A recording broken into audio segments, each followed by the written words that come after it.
जय हिंद दोस्तों। हम लोग पढ़ रहे थे टाइम स्पेंड डिस्टेंस, जिसमें हम ऑलरेडी कई सारी क्लास कर चुके हैं। नेक्स्ट क्वेश्चन करते हैं। अब कह रहा है क्वेश्चन 30 मीटर प्रति सेकंड की चाल से चलती हुई एक रेलगाड़ी एक 600 मीटर लंबे प्लेटफॉर्म को 30 सेकंड में पार करती है। रेलगाड़ी की लंबाई क्या है? देखिए स्पीड, जो रेलगाड़ी की लंबाई क्या है हमसे पूछा है, और हमको पता है कि स्पीड इक्वल टू होता क्या है। स्पीड इक्वल टू होता है distance upon time. Speed equal to क्या होता है? Distance upon time. और सवाल कह रहा है कि स्पीड कितनी है? 30 मीटर प्रति सेकंड। स्पीड कितनी है? 30 मीटर प्रति सेकंड। और जो डिस्टेंस है वो अब हमें पता है कि ट्रेन अगर किसी प्लेटफॉर्म को पार करेगी या किसी पुल को पार करेगी तो ट्रेन अपनी लंबाई प्लस उस प्लेटफॉर्म की लंबाई दोनों को पार करती है। ट्रेन किसी अगर प्लेटफॉर्म को पार करेगी या किसी पुल को पार करेगी तो ट्रेन अपनी लंबाई और प्लेटफॉर्म की लंबाई दोनों को पार करती है, यानी कि दोनों की लंबाई को जोड़ते हैं। सेम सिचुएशन यहाँ भी होती है कि यदि ट्रेन किसी व्यक्ति को पार करती है, किसी पुल को पार करती है, किसी वृक्ष को पार करती है, तो भी ट्रेन की उसकी लंबाई जुड़ती है। लेकिन ट्रेन के सामने उसकी लंबाई बहुत ही कम होती है, तो उसको हम मानते नहीं है, उसको ऑब्जर्व नहीं करते हैं। अब स्पीड कितनी हो रही है? कह रहा है कि रेलगाड़ी की लंबाई कितनी है? चलती हुई रेलगाड़ी एक 600 मीटर लंबे प्लेटफॉर्म को पार करती है, यानी कि 600 मीटर लंबा प्लेटफॉर्म है और ट्रेन की लंबाई कुछ ना कुछ मान लो डी होगी। ट्रेन की लंबाई कुछ ना कुछ डी होगी। और कितना सेकंड लेती है? और ये कितना सेकंड लेती है? 30 सेकंड लेती है। और कितना सेकंड लेती है? ये 30 सेकंड लेती है। तो हमें बताना है कि जो रेलगाड़ी की लंबाई कितनी है। तो 30 और 30 की गुणा करेंगे तो कितना हो जाएगा? 900 बराबर 600 प्लस डी। तो डी बराबर कितना आ जाएगा? 300 मीटर। तो डी बराबर कितना आ जाएगा? 300 मीटर। देखिए फिर से देखिए सवाल को। सवाल ये कह रहा था कि 30 मीटर पर सेकंड, 30 मीटर पर सेकंड उसकी स्पीड है ट्रेन की, और 600 मीटर लंबा प्लेटफॉर्म है। ट्रेन की लंबाई हमें नहीं पता, और हमें पता है कि ट्रेन किसी प्लेटफॉर्म को पार कर रही है तो अपनी लंबाई प्लस प्लेटफॉर्म की लंबाई दोनों की लंबाई को ऐड करेगी। तो 600 प्लस डी बटे 30, तो 30 3 900, 600 प्लस डी, डी बराबर कितना आ जाएगा? 300 मीटर। अर्थात उस ट्रेन की लंबाई कितनी है? 300 मीटर। अब हमें इसे दिमाग में करना था, हम करते कि स्पीड इक्वल टू होता है डिस्टेंस अपॉन टाइम। स्पीड है 30, समय है 30, यानी कि 900, यानी कि डिस्टेंस कितनी होगी? 900, और 600 प्लस डी बराबर 900, यानी कि डी बराबर 300। आपको ऑब्जर्व करना पड़ेगा, दिमाग में कैलकुलेशन करनी पड़ेगी, माइंड में कैलकुलेशन करनी पड़ेगी, तब हम समय बचा पाएंगे। नेक्स्ट,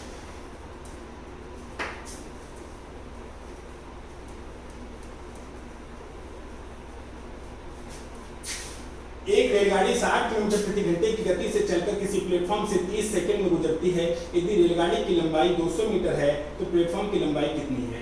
अब कह रहा है कि स्पीड इक्वल टू, हमें पता है कि स्पीड इक्वल टू होता क्या है हमेशा? Distance upon time. स्पीड कितनी है? 60 किलोमीटर प्रति घंटा, और किलोमीटर प्रति घंटा को मीटर प्रति सेकंड में बदलेंगे तो 5/18 से गुणा करेंगे। किलोमीटर प्रति घंटा को किलोमीटर प्रति घंटा को मीटर प्रति सेकंड में बदलेंगे तो 5/18 से गुणा करेंगे। और कह रहा है कि चलकर किसी प्लेटफॉर्म से 30 सेकंड में गुजरती है। यदि रेलगाड़ी की लंबाई 200 मीटर है, रेलगाड़ी की लंबाई कितनी है? 200 मीटर है, और प्लेटफॉर्म की लंबाई कितनी है?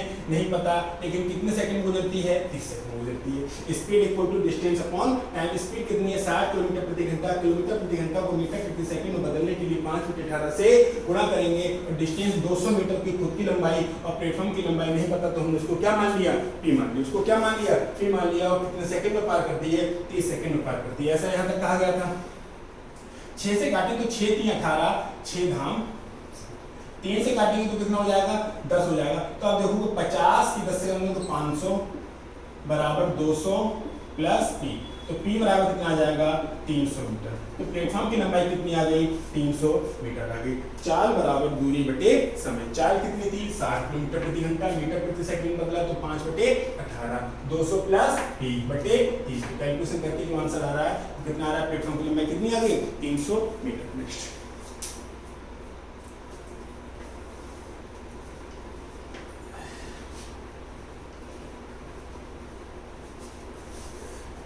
एक रेलगाड़ी 45 किलोमीटर प्रति घंटे की गति से चल रही है। 4/5 किलोमीटर की दूरी तय करने में कितना समय लेगी? कोई दिक्कत नहीं, यहाँ पर हम क्वेश्चन को सॉल्व कर रहे हैं। स्पीड इक्वल टू होता कितना है? Distance upon time. Speed equal to क्या होता है? Distance upon time. स्पीड कितना है? 45 किलोमीटर प्रति घंटा। स्पीड कितनी है? 45 किलोमीटर प्रति घंटा, और जो डिस्टेंस है वो कितनी है? 4/5 किलोमीटर। 4/5, और टाइम कितना लगेगा हमें नहीं पता। टाइम कितना लगेगा हमको नहीं पता। तो अगर हम टी बराबर निकालें तो क्या मिलेगा? टी बराबर हम निकालने की कोशिश करें तो हमको मिलेगा 4/45 गुणे 5। ये क्या होगा, इस होगा आपका घंटा। ये क्या होगा, घंटे में होगा समय, क्योंकि आपने लगाया 4 बराबर दूरी बटे समय। 4 किलोमीटर प्रति घंटा में है, ये भी किलोमीटर में, समय किस में आएगा, घंटे में। लेकिन जो सवाल दे रखा है वो सेकंड में पूछा है, तो सेकंड में बदलने के लिए आप क्या करोगे, 60 मिनट और 60 सेकंड। करेक्ट। 15 से काटेंगे, 15 तिया 45 और 15 चौके 60, फिर 5 तिया 15 हो जाएगा और 15 चौके 60, तो 4 चौक 16 चौका 64, यानी कि कितने सेकंड लग जाएंगे, 64 सेकंड लग जाएंगे। स्पीड इक्वल टू होता है डिस्टेंस अपॉन टाइम, तो स्पीड कितनी है, 45 किलोमीटर प्रति घंटा, और जो डिस्टेंस है वो 4/5 किलोमीटर इनटू समय कितना लगेगा हमको नहीं पता, तो हमने टी बराबर निकाला, तो 4/45/5, 1 घंटा आया, क्योंकि सब कुछ किलोमीटर प्रति घंटे में था, ये भी किलोमीटर था, तो टाइम आएगा वो घंटे में आएगा। आपको बदलना क्या है सेकंड में, तो घंटे को सेकंड बदलने के लिए 60 मिनट और 60 सेकंड। ठीक है, तो कैलकुलेशन करने के बाद क्या आया, 64 सेकंड। नेक्स्ट क्वेश्चन,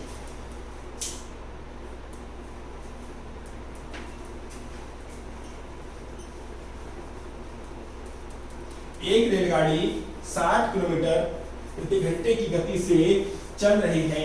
यदि उस रेलगाड़ी की लंबाई 73 मीटर है तो 87 मीटर लंबे एक पुल को पार करने में कितना समय लेगी। एक speed equal to distance upon time आपको रट गया है, तो 60 किलोमीटर प्रति घंटे को मीटर प्रति सेकंड में बदलने के लिए क्या करोगे, 5/18 से गुणा करोगे। और उस रेलगाड़ी की लंबाई 73 मीटर है, रेलगाड़ी की लंबाई कितनी है, 73 मीटर, और उस प्लेटफॉर्म की लंबाई कितनी है, 87 मीटर, और पूछ रहा है कितना समय लगेगा, नहीं पता, तो हमने क्या कर दिया, t समय लगेगा। 6 से काटेंगे, 6 3 18, 6 हम 60, यानी कि 50/3 इक्वल टू क्या हो जाएगा, इन दोनों को जोड़ देंगे तो 160 हो जाएगा, 160/t। तो अगर हमने देखा तो 0 से 0 कट जाएगा, तो t बराबर 48/5, t बराबर क्या हो जाएगा, 48/5, और 48/5 हो जाएगा, तो 5 ने 45, 5 ने 45, 5 4, 9.6 सेकंड, 9.6 सेकंड। ये कहाँ गलत हो गया भाई, 60 किलोमीटर प्रति घंटा था, 8 7 15 160, 60 किलोमीटर प्रति घंटा था, तो 60 किलोमीटर प्रति घंटे को मीटर प्रति सेकंड में बदलने के लिए आप क्या करोगे, 5/18, और जो डिस्टेंस है वो 60 किलोमीटर प्रति घंटे के साथ, ठीक है, कि गति से चल रही रेलगाड़ी, उस रेलगाड़ी की लंबाई 73 मीटर है, यानी कि रेलगाड़ी की लंबाई 73 मीटर है, ठीक है, और 87 मीटर लंबे पुल को पार करती है, कोई दिक्कत नहीं है। और पूछा कितना समय लेगी, कितना समय लेगी, तो 6 से काटेंगे, 6 3 18 और 6 धाम 60, 50/3, 50/3, और 8 और 7 15 150, 160/t, तो 0 से 0 कट जाएगा, तो t बराबर क्या हो जाएगा, 48/5, 48/5, और ये हो जाएगा 9.6 सेकंड ही आ रहा है, और 9.6 इसमें नहीं दे रखा है, ठीक है, ऑप्शन करेक्ट कर लीजिएगा। अब t सेकंड कितना आ रहा है, 9.6 सेकंड, 9.6 सेकंड, ठीक है। 2 बार मैंने आपको कैलकुलेशन चेक कराते दिखा दी। Next question,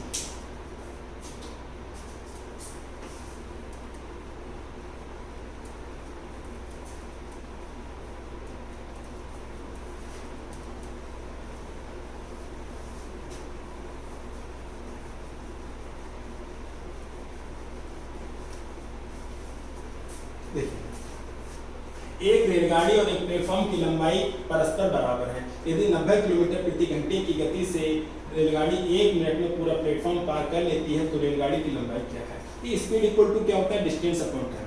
speed equal to क्या होता है, डिस्टेंस अपॉन टाइम, और ये 90 किलोमीटर प्रति घंटा है, तो आपके दिमाग में आ जाना है 25 मीटर पर सेकंड, आपके दिमाग में तुरंत आ जाना चाहिए। मैं सिर्फ 2 तरीके से कराऊंगा, पहले मैं ओरली कराने की कोशिश कर रहा हूँ, फिर मैं लिख के भी करा दूंगा। स्पीड इक्वल टू क्या होता है, डिस्टेंस अपॉन टाइम। हमको पता है कि 18 किलोमीटर प्रति घंटा 5 मीटर प्रति सेकंड के बराबर होता है, 18 किलोमीटर प्रति घंटा 5 मीटर प्रति सेकंड के बराबर होता है, तो 90 किलोमीटर प्रति घंटा, 18 किलोमीटर प्रति घंटा 5 मीटर पर सेकंड, तो 18 पंजे 90, यानी कि 90 किलोमीटर प्रति घंटा 25 मीटर पर सेकंड के बराबर हो जाएगा, 25 मीटर पर सेकंड के बराबर हो जाएगा। तो सवाल को डायरेक्ट मैं कह सकता हूं कि 25 मीटर पर सेकंड, और उसकी भी डी है, और प्लेटफॉर्म की लंबाई भी डी है, और कितना समय लेता है, 1 मिनट। कितना समय लगता है, 1 मिनट, और 1 मिनट का मतलब क्या होता है, 60 सेकंड।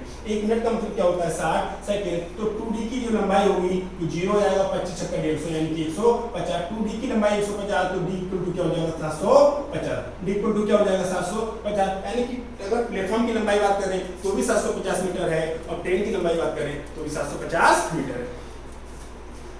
750 मीटर कहाँ दे रखा है, ऑप्शन सी।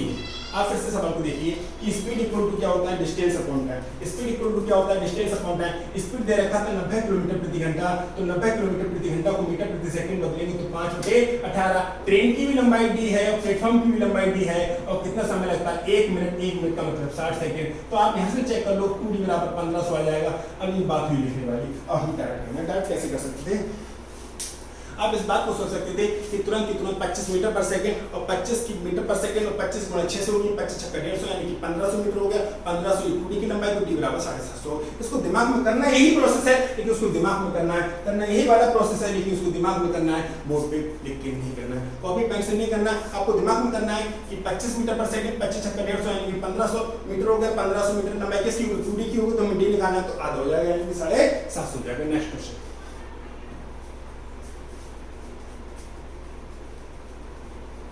120 मीटर लंबी एक रेलगाड़ी 90 किलोमीटर प्रति घंटा, 90 किलोमीटर प्रति घंटे का मतलब हो गया 25 मीटर प्रति सेकंड, 25 मीटर प्रति सेकंड।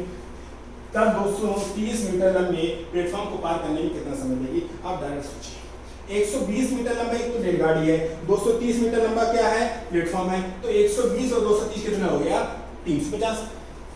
अरे ये स्पीड इक्वल टू होता है डिस्टेंस अपॉन टाइम, और स्पीड अगर 90 किलोमीटर प्रति घंटा है तो 90 किलोमीटर प्रति घंटा आप ऐसे ना करके हर बार इनको छोड़ दो कि 90 किलोमीटर प्रति घंटा बटे 5/18 इक्वल टू डिस्टेंस कितनी हो गई, 120 प्लस 230 बटे कितना हो जाएगा टी, और हमसे पूछा है। कम से कम इस चीज को तो यहाँ से कम से कम तो अवॉइड कर दो, कैलकुलेशन स्टेप स्किपिंग सीखनी पड़ेगी।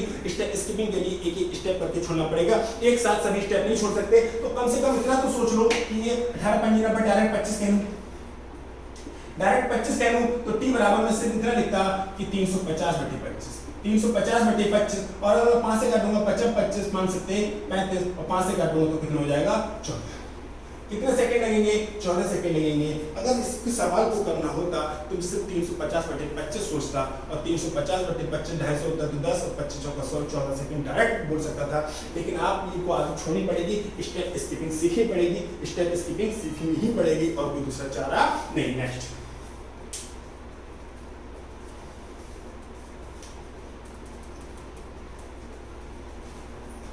270 मीटर लंबी एक रेलगाड़ी 36 किलोमीटर प्रति घंटे की गति से चल रही है। तदनुसार वह 180 मीटर लंबे पुल को पार करने में कितना समय लेगी। आप देखिए 270 मीटर लंबी तो रेलगाड़ी है और 180 मीटर लंबा प्लेटफॉर्म है, तो 18 से 27 कितना हो जाएगा, 18 और 27 हो जाएगा 45, तो 450 मीटर लंबा हो जाएगा, और 10 हो जाएगा तो 45 सेकंड आ जाएगा। कैसे आ जाएगा, स्पीड इक्वल टू क्या होता है, डिस्टेंस अपॉन टाइम। तो 36 किलोमीटर प्रति घंटा क्या आपको 10 मीटर प्रति सेकंड नहीं दिख रहा है, या 36 किलोमीटर प्रति घंटा आपको 10 मीटर प्रति सेकंड नहीं दिख रहा है। और जो डिस्टेंस है वो 270, 18 70 45 हो गई, 270 प्लस 180, और कितना समय लगेगा हमसे पूछा है, तो 10, और इन दोनों को जोड़ेंगे 0, 8 से 15 के 5 हाथ से लगाए, 2 3 और 1 450 बटे टी, 0 से 0 कट जाएगा, तो टी बराबर कितना आ जाएगा 45 सेकंड।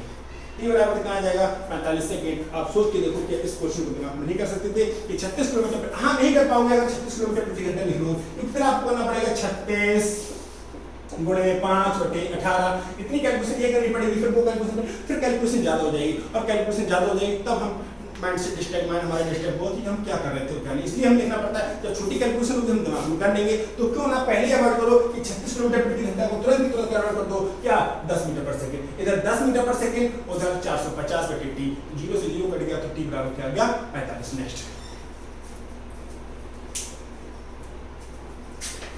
200 मीटर लंबी ट्रेन 36 किलोमीटर प्रति घंटा, तुरंत आ गया 200 मीटर लंबी ट्रेन 36 किलोमीटर प्रति घंटे का मतलब 10 मीटर पर सेकंड, 36 किलोमीटर प्रति घंटे का मतलब 10 मीटर प्रति सेकंड की रफ्तार से चलकर एक पुल को पार करने में 55 सेकंड लेती है, तो पुल की लंबाई बताइए। देखिए आप डायरेक्ट बोल सकते हो 350, कैसे, क्योंकि दिमाग में ऐसे दिख रहा है कि 10 नीचे 55 550 300 उधर आएगा तो 250 बच जाएगा, 350 बच जाएगा। कैसे, देखिए स्पीड इक्वल टू क्या होता है, डिस्टेंस अपॉन टाइम। स्पीड कितनी 36 किलोमीटर प्रति घंटा, तो क्या मैं 36 किलोमीटर प्रति घंटा को अवॉइड करके डायरेक्ट में लिख दूं कि 10 मीटर पर सेकंड, और डिस्टेंस कितनी हो रही है 200 मीटर तो लंबी ट्रेन है, और प्लेटफॉर्म की लंबाई हमें नहीं पता, और कितना सेकंड लग रहा है 55 सेकंड लग रहा है। कितना सेकंड लग रहा है 55 सेकंड लग रहा है। देखिए सवाल यही कह रहा है क्या, 200 मीटर लंबी ट्रेन 36 किलोमीटर प्रति घंटे की रफ्तार से चलकर एक पुल को पार करने में 55 सेकंड लेती है, तो पुल की लंबाई ज्ञात करो। हमें पता है कि स्पीड 10 मीटर पर सेकंड है और 200 मीटर तो ट्रेन की लंबाई है, प्लेटफॉर्म की लंबाई हमको नहीं पता या पुल की लंबाई हमको नहीं पता, तो कितना सेकंड 55, तो 55 की गुणा इधर होगी तो 550 इक्वल टू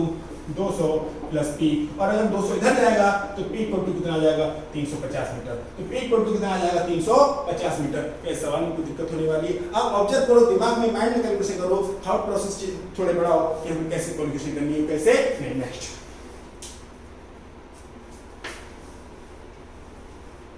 800 मीटर लंबी एक रेलगाड़ी 78 किलोमीटर प्रति घंटे की चाल से चल रही है।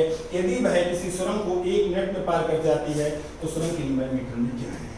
ठीक है, अब 78 किलोमीटर प्रति घंटा है। अब 78 किलोमीटर अगर आप कर पा रहे हो दिमाग में तो ठीक है, और नहीं कर पा रहे हो तो लिख लो। ठीक है, जैसे बहुत सारे क्वेश्चन हैं, आप मान लो 10 क्वेश्चन है, 10 में से अगर 3 क्वेश्चन भी आपने डायरेक्ट कर दिए तो 3 क्वेश्चन का समय तो बचा, वो समय कहीं ना कहीं तो यूटिलाइज हो जाएगा। और 10 की 10 क्वेश्चन लिख के कर रहे हो तो आप सबके बराबर हो। कम से कम आपने 3 क्वेश्चन बिना लिखे कर दिए तो 10 में से 3 क्वेश्चन कर दिए, कम से कम कुछ तो समय बचाया। उन लोगों से तो थोड़ा आगे हुए, और आगे थोड़ा ही आगे हो जाता, ज्यादा आगे होने की जरूरत ही नहीं है। कि आपको सिलेक्शन लेना है ना, बस सिलेक्शन के लिए है कि जो सब कर रहे हैं वो मत करो, जो सब कर रहे हैं वो मत करो। यहाँ पर speed equal to distance upon time होता है, तो स्पीड कितनी है 78 किलोमीटर प्रति घंटा, और 78 किलोमीटर प्रति घंटा को मीटर प्रति सेकंड में बदलेंगे तो 5/18, और डिस्टेंस कितनी 800 मीटर लंबी एक रेलगाड़ी। रेलगाड़ी की लंबाई कितनी है 800 मीटर, और सुरंग की लंबाई कितनी है पता नहीं। T for tunnel, T for tunnel कुछ नहीं कर सकते हो। ठीक है, तो 1 मिनट में पार करती है। 1 मिनट का मतलब क्या होता है 60 सेकंड। 1 मिनट का मतलब क्या होता है 60 सेकंड। तो बस कैलकुलेशन करनी है, कर लो। 6 से काटेंगे 6 3 18 और 13 6 78। ठीक है, 3 से काटेंगे 3 दूनी 6, अब 13 पंजे 65 हो जाएगा, और 1350 हो जाएगा।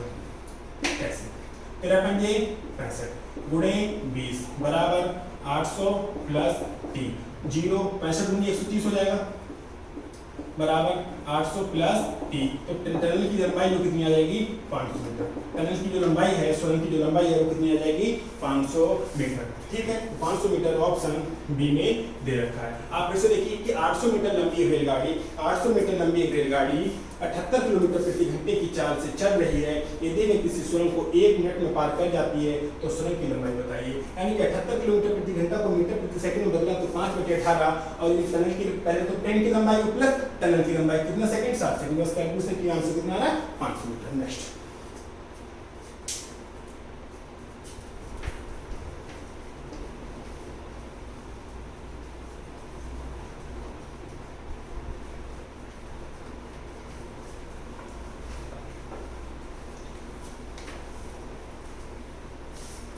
यदि 110 मीटर लंबी रेलगाड़ी 60 किलोमीटर प्रति घंटे की चाल से चल रही है, एक समांतर रेल पटरी पर खड़ी इसी 170 मीटर लंबी रेलगाड़ी को पार करने में कितना सेकंड लेगी? देखिए स्पीड इक्वल टू होता है डिस्टेंस अपॉन, अभी जो दूसरी ट्रेन है वो एज ए प्लेटफॉर्म की तरह खड़ी है। ये चाहे प्लेटफॉर्म हो चाहे ट्रेन हो, अगर ये ट्रेन हमारी ट्रेन ये वाली हमारी ट्रेन इस प्लेटफॉर्म को पार कर रही है तो भी सेम सिचुएशन हो रही है, अपनी लंबाई प्लस प्लेटफॉर्म की लंबाई पार कर रही है।